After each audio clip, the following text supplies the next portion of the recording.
Halo semuanya, perkenalkan saya Vena Melia, mahasiswi Urindo, Magister Administrasi Rumah Sakit kelas 37C.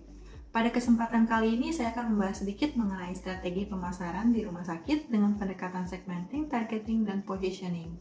Dalam kurun waktu 2010 hingga 2020, terjadi peningkatan jumlah rumah sakit sebesar 80% di Indonesia, dari jumlah 1.600 hingga sekitar 3.000 rumah sakit. Mayoritas yang menguasai rumah sakit adalah rumah sakit swasta, di mana rumah sakit kelas C dan D meningkat lebih besar. Dengan tingginya persaingan rumah sakit, kita membutuhkan strategi marketing untuk menjaga eksistensi dan bisnis yang sustainable. Mampukah rumah sakit bertahan di tengah persaingan dan pasar yang berubah? Kemudian, bagaimana strategi yang tepat untuk rumah sakit menghadapi perubahan zaman agar tetap eksis dan dipercayai masyarakat? Oleh karena itu, kita akan bahas teknik marketing strategi dengan pendekatan segmenting, targeting, dan positioning atau yang disingkat dengan STP.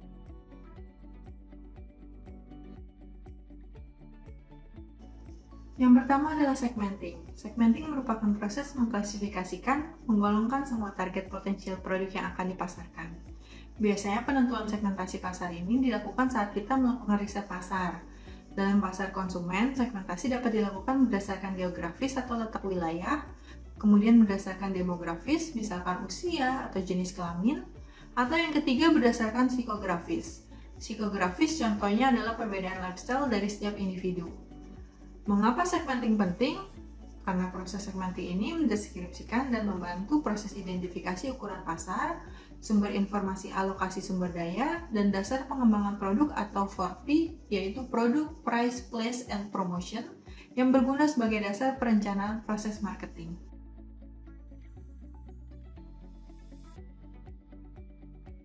Kemudian kita akan masuk ke tahap kedua, yaitu targeting. Targeting ini dilakukan setelah kita memiliki data-data mengenai segmentasi pasar sebelumnya. Jadi sebelum menentukan target, kita harus paham dulu siapa yang akan menjadi calon konsumen kita. Targeting merupakan aktivitas memilih segmen pasar yang akan dimasuki agar dapat menentukan pasar yang dituju secara spesifik. Dalam mengevaluasi segmen pasar yang berbeda, perusahaan harus melihat dua faktor. Yang pertama, daya tarik kebutuhan segmen, dan yang kedua, tujuan serta sumber daya perusahaan. Dari situ dilihat apakah segmen pasar potensial memiliki karakteristik yang membuatnya menarik secara umum. Misalnya dari ukuran besar, pertumbuhannya cepat atau tidak, profitabilitasnya tinggi atau tidak, ekonomi skala besar, dan resiko yang rendah. Atau apakah berinvestasi di segmen tersebut akan masuk akal.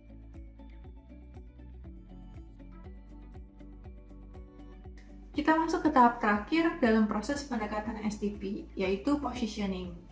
Positioning merupakan tindakan merancang penawaran dan citra perusahaan untuk menempati tempat khusus tersendiri di benak pasien. Maka dalam positioning kita mengenali keunggulan yang ditampilkan, kemudian memilih keunggulan yang paling kuat dan menyampaikan keunggulan secara efektif kepada target. Salah satu tantangan mengembangkan positioning dapat bertahan lama adalah menghindari untuk berinvestasi dalam perbedaan yang mudah ditiru.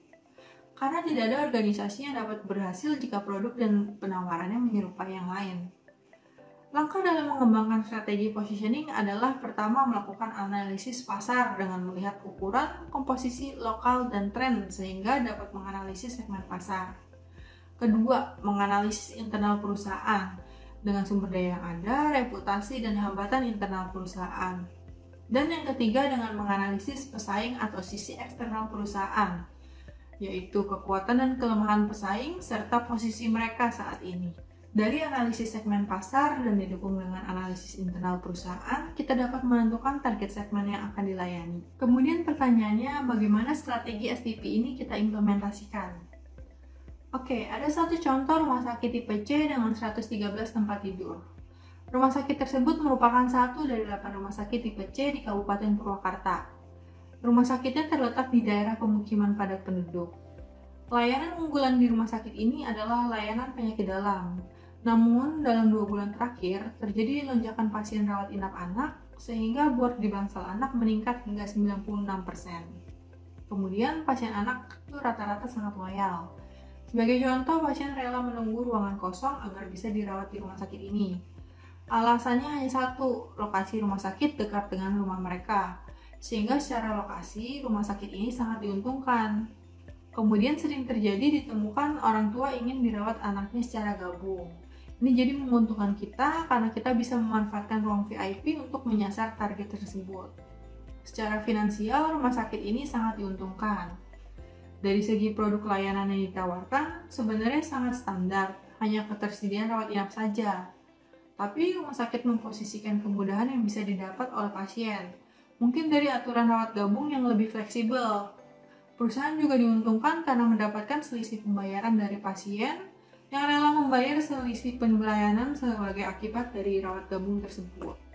Dengan demikian, outcome yang diharapkan adalah meningkatnya revenue di rumah sakit dan meningkatnya kepuasan terhadap pelayanan di rumah sakit. Contoh lain misalnya rumah sakit mentarget kelompok pasien tertentu yang sangat konsen dengan status kesehatannya, sehingga mereka lebih memilih upaya preventif dengan memeriksakan kesehatan sebelum mereka benar-benar jatuh sakit, seperti melalui pelayanan medical check-up.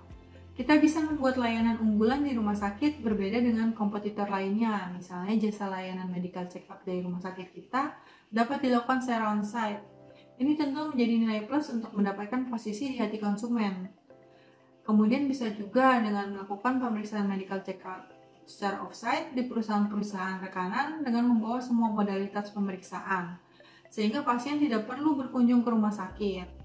Jadi STP adalah 3 komponen yang memiliki peranan penting yang harus dijalankan dalam rangkaian strategi promosi dalam sebuah perusahaan. STP penting dilakukan agar perusahaan memenangkan persaingan di pasar. Tidak hanya itu, STP juga penting untuk merebut hati konsumen, agar konsumen bisa memprioritaskan produk atau jasa yang ditawarkan perusahaan nantinya. Oke, cukup sekian yang dapat saya sampaikan. Terima kasih atas perhatiannya. Semoga video kali ini bisa memberikan wawasan baru tentang strategi pemasaran di rumah sakit. Sampai jumpa!